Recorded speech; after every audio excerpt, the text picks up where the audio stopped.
शौरान जी, AVKSS महासचिव भाई अमित निंदाणा जी, कोषाध्यक्ष प्रवीण सिहाग जी, कार्यालय सचिव अरविंद डागर जी, प्रेस सचिव दिनेश बिस्ला जी, मंजीत साहण जी, AVKSS जिला जींद की पूरी कार्यकारिणी, समस्त पंचग्रामी कुंडुखाप, समस्त खेदम गांव के मेरे वासियों, जिला अध्यक्ष हिसार विकास टहनीवाल, जिला अध्यक्ष जींद लोकेश राणा जी, प्रदेश कार्यकारिणी सदस्य सुभाष शर्मा जी, मंजीत साहण जी और यहाँ मौजूद इस संघर्ष के अपने पेट के लिए, अपने हक के लिए संघर्ष सभी साथीगण, आप सबको बलराज कुंडू की राम राम।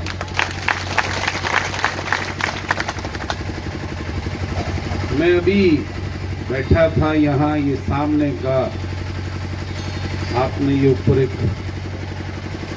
होर्डिंग लटका रखा है, इसमें आपने लिखा हुआ है कि राजनीतिक पार्टियों के नेताओं से अनुरोध है कोई राजनीतिक बातें ना। ये कितना बड़ा दुर्भाग्य है कि आज सबके मन में एक डर पैदा कर दिया। इस भाजपा की सरकार ने हर शख्स के, चाहे वो किसी का कोई कर्मचारी है, व्यापारी है या एक आम नागरिक है, जो कोई भी अपने हक की बात करता है वो डरने लगा है। यही वो बात है जिसकी वजह से इनके हौसले बुलंद होते जा रहे हैं और उसी का ये आपका जो बोर्ड है उसी बात को दर्शाता है कि आपके मन में एक भय है, एक डर है कि कोई राजनीतिक व्यक्ति यहां आकर राजनीतिक बातें या सरकार को गाली देने की बात करेगा तो तुम्हारे को नुकसान ना हो जाए। मैं आपको एक बात कहना चाहता हूं, अगर मैं डरता तो आज विधायक नहीं होता। जब मेरी टिकट काटी गई तो मैंने घोषणा की थी मैं चुनाव लड़ूंगा। रात को टिकट अनाउंसमेंट की थी, सबसे लास्ट टिकट हुई थी अनाउंसमेंट, और रात को मेरे पास 10:30 बजे अनाउंसमेंट हुई थी। सुबह तक पता नहीं कितने लोग मेरे पास पहुंचे, कितने लोगों के फोन आए और मुझे दिल्ली बुलाने की बात हुई। मुझे कई लोगों ने डराया भी, मुझे भय करने की बातें बताई, कई तरह की वो दिखाई, लेकिन बलराज कुंडू के अंदर एक जज्बा, एक तड़प थी कि आप सबकी आवाज बनकर उस विधानसभा में जहां सिर्फ खेल खेला जाता है वहां पहुंचने का एक टीस मेरे अंदर थी। मैंने सभी की बातें ठुकराकर किसी से बात करना, मिलना के लिए भी मना कर दिया और अगले दिन जाके अपने महम के लोगों को चबूतरे पर बुलाकर उनसे आदेश लिया, बताओ क्या चाहते हो, आप साथ देने को तैयार हो तो मैं लड़ने को तैयार हूं। तो मेरे उस महम वालों ने मुझे आशीर्वाद दिया, चलो हम आपके साथ हैं, इस जंग को, इस लड़ाई को जीतेंगे। तो उसका नतीजा है कि वो बड़े बड़े धुरंधरों को धूल चटाकर उन्होंने किसान फौजी के बेटे को, जिसके परिवार ने कभी पंचायत मेंबर का चुनाव लड़ने की सोची भी नहीं थी, उसको अपना वकील बनाकर विधानसभा में भेजने का काम किया। और आज आपके सामने है, मैंने कभी विधानसभा अंदर से नहीं देखी थी, पहली बार विधायक बन के उस विधानसभा में गया था और उस विधानसभा में इन बड़े बड़े धुरंधरों को जो है ना धूल छिटाने का काम करता हूं, क्योंकि मैं सच बोलता हूं और आपके लिए बोलता हूं।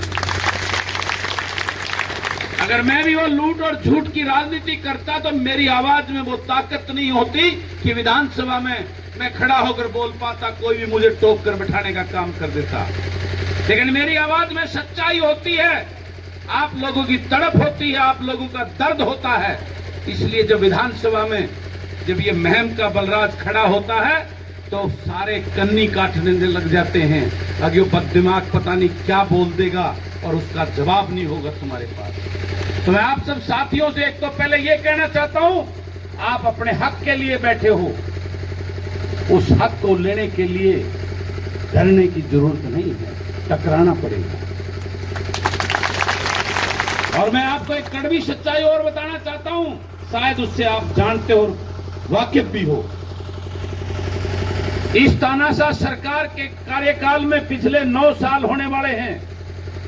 अनेकों धरने प्रदर्शन हुए, टेंट लगे। सच्चाई ये है कि वो टेंट गड़ गए और वो टेंट लानिया ना मुश्किल होगी, उठ के घरा चुकर जावा। ये कड़वी सच्चाई है। वो किसान जब वहां बैठे थे दिल्ली के बॉर्डर पर, तो उनको भी जो है ना करने में 13 महीने से ज्यादा का समय लग गया था। आप सब जानते हो, आप में से बहुत सारे साथी उस आंदोलन में हिस्सा रहे होंगे। और आपको पता है, जब देश की राजधानी सील हो गई थी, उसको भी 13.5 महीने के बाद में मुश्किल से अनाउंसमेंट की थी, तब वो वापस लौटे थे। तो आपको अपने हक के लिए उठना होगा और इस बदलाव को तभी मैं वादा करता हूं जिस दिन आप लोगों ने डरना बंद कर दिया और आप लोगों ने इन राजनीतिक दलों के मठाधीशों की सच्चाई को जान लिया, तब आपको टेंट लगाने की जरूरत नहीं पड़ेगी। तब आप जिस दिन आपने इन लुटेरों को, इन पार्टी के नेताओं के गुलामों को वोट डालनी बंद करके अपना वकील चुनकर जिस दिन विधानसभा में भेज दोगे, उस दिन किसी भाई को हरियाणा प्रदेश में टेंट लगाने की जरूरत नहीं पड़ेगी। मैं वादा करता हूं, आज तो मैं आपकी आवाज ही उठाने का वादा कर सकता हूं, विधानसभा में जब आएगी 1-1.5 महीने के बाद में। लेकिन एक वादा करता हूं, मैं जन जागृति यात्रा लेकर इस प्रदेश में निकला था, आपके इस खेतर गांव से होते हुए गया था। मेरा एक ही मकसद था उस यात्रा का, इस प्रदेश को जगाने का, आप सबको जगाने का, आप सबको ये बताने कब तक इन लोगों के गुलाम बढ़कर जीते रहोगे, कब तक अपना शोषण करवाते रहोगे। मैं विधानसभा में बोलता हूं कि सरकार ने एक कौशल रोजगार निगम का जो एक ऐसा सिस्टम चला दिया, बातें बड़ी बड़ी करते हैं कि ठेकेदारी प्रथा को बंद करेंगे, लेकिन ठेकेदारी प्रथा नहीं, ठेकेदारों पर लगाम लगाने के लिए जो आम कोई भी ठेकेदार टेंडर डाल देता था, उन ठेकेदारों को बंद कर दिया और अपने लोगों को ठेके देकर काम करवा रहे हैं। यह है कौशल रोजगार निगम। मैंने को ऐसे जानता हूं, रोहतक नगर निगम सारा काम ठेकेदारी प्रथा पे होने लग रहा है। आपके ये थर्मल पावर प्लांट ठेकेदारी प्रथा में चल रहे हैं। मिल्क प्लांट, थर्मल जो मिल्क प्लांट है हमारे, वो ठेकेदारी प्रथा में चल रहे हैं। इतनी लिस्ट है मेरे पास जिसमें इनके अपने लोग, इनके अपने नेता, उनके नुमाइंदे ठेकेदार बनकर इस प्रदेश के युवाओं का शोषण करने का काम कर रहे हैं। कागजों में 9-9, 10-10 हजार रुपए सैलरी दी जाती है और बैक डोर से 3 से 4 हजार, 5 हजार रुपए वापस लेता है वो ठेकेदार। कितना बड़ा शोषण है। मैं कहता हूं, आपका गला, आपका पेट काटा जा रहा है और आप चुप बैठे ये बातें लिख रहे हो, राजनीतिक बातें नहीं करे। आपको राजनीतिक बातें करनी होगी। मैं ये बताना चाहता हूं आपको ये सोचना होगा कि आपका वकील जो विधानसभा में दहाड़े, वो वकील आपको चुनने होंगे, तब ये जो है व्यवस्था, ये सिस्टम बदलेगा। मैं वादा करता हूं, जिस दिन आप जाके आप सबने कांग्रेस को देख लिया, बीजेपी को देख लिया, अरे लुटेरे इन जेजेपी वालों को देख लिया, आपको उठना होगा और नया आपके अपने बीच का, मेरे जैसी सोच का अपना एक भाई चुनकर विधानसभा में भेजना होगा, जो आपका वकील बनकर पंजों के तान होकर आपकी लड़ाई लड़े। जिस दिन उस विधानसभा में 50-60 बलराज कुंडू के सोच के भाई, अपने वकील, अपने जैसी अपने प्रतिनिधि आपने भेज दिए, उस दिन आपको घर बैठे लेटर मिलेगा, जाओ अपनी नौकरी को कर लेने का काम करो। आपको जागना होगा, आपको उठना होगा।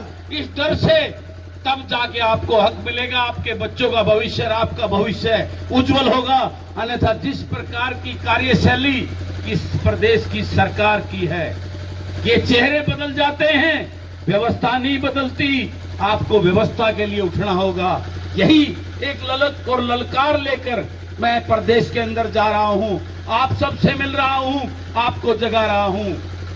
जब तक आप नहीं उठोगे आपका भला नहीं होगा मेरे भाइयों।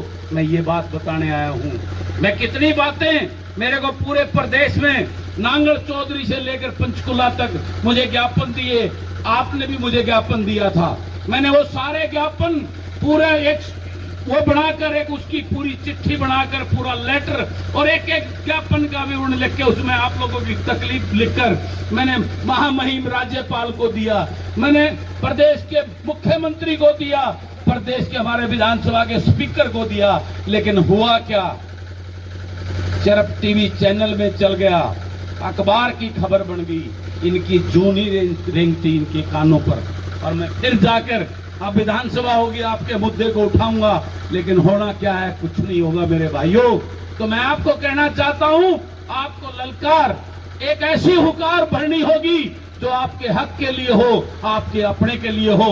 और जो ये राजनीतिक लुटेरे, इन पार्टियों के गुलाम जो हमारे बीच में छोड़ दिए जाते हैं और हम पार्टी के नाम पर उन गुलामों को जिताकर विधानसभा में भेज देते हैं, वो गुलाम अपने पार्टी के आकाओं की, नेताओं की पूंछ लाते, उनकी चमचागिरी करते हैं, उनकी जी हुजूरी करते हैं, आपकी चिंता नहीं करते।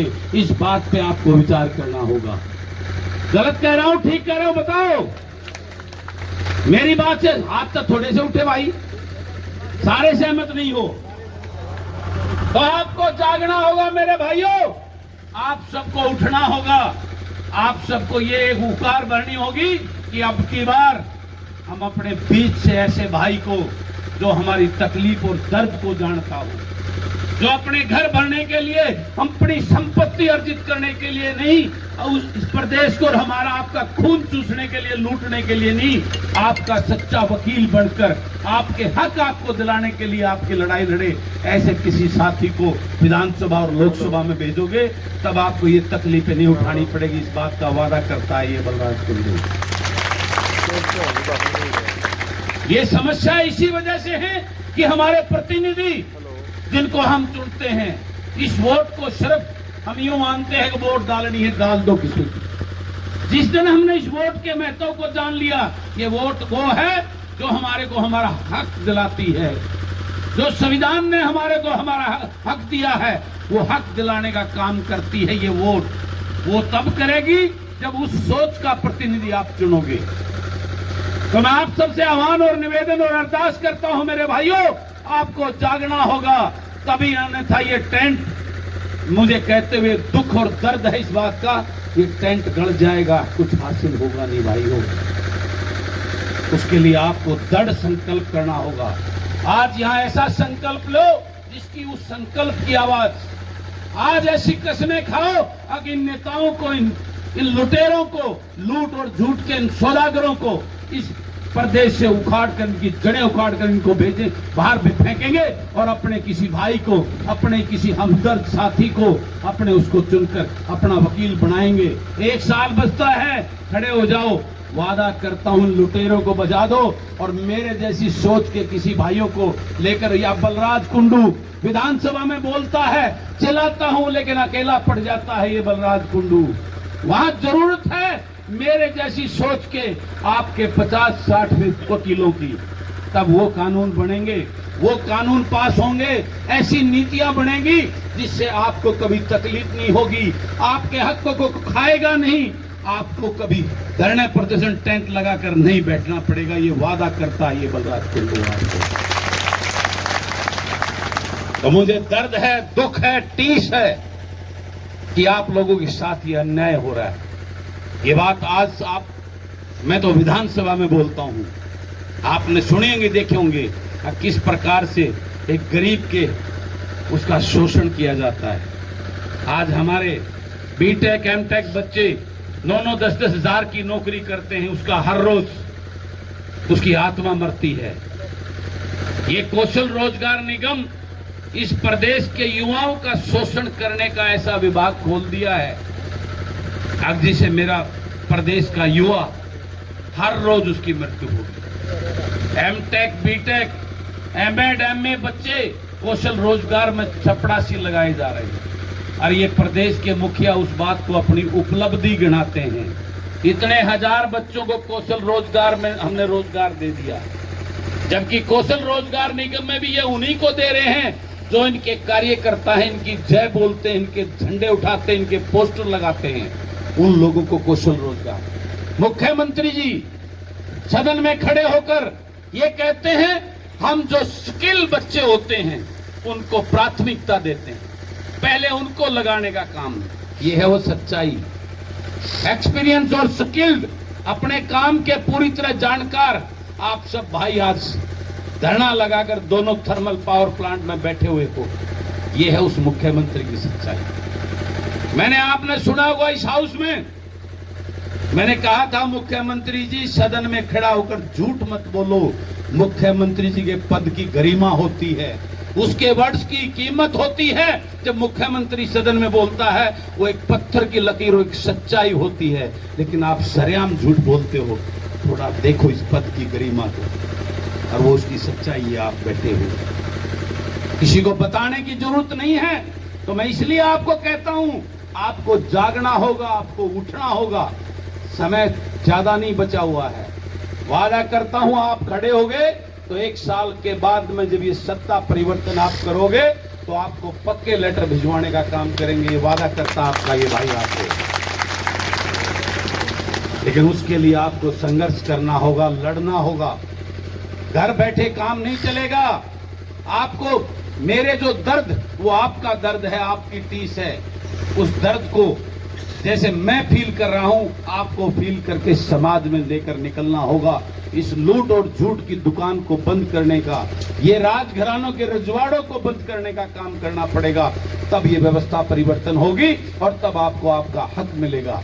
मैं यही कह सकता हूं और आज मैं आपको एक ही वादा करके जा रहा हूं कि अगले हाउस में जब भी हाउस होगा, अभी मैं आपका लेटर मुख्यमंत्री जी को और बिजली मंत्री को लिखूंगा जाके उनको। वैसे तो आपने सबने मुझको बताया है, मैं अपनी तरफ से एक स्ट्रॉन्ग लेटर और आपके इस आज के धरने के बारे में सारी चीजें उनको बताऊंगा और उसके बाद जब भी हाउस आएगा उस हाउस में आपकी आवाज को उठाऊंगा, ये वादा करता हूं आज। लेकिन परमानेंट समाधान, परमानेंट सॉल्यूशन अगर चाहते हो, अपना अगर हक चाहते हो, तो आपको मेरी बात पर गौर करना होगा और आने वाले इसमें इस लूट और झूठ की दुकान बंद कर अपने जो आपके अपने हों उनको अपना प्रतिनिधि, अपना वकील चुनना होगा। उसके बगैर समाधान नहीं है मेरे भाइयों। यही कहकर अपनी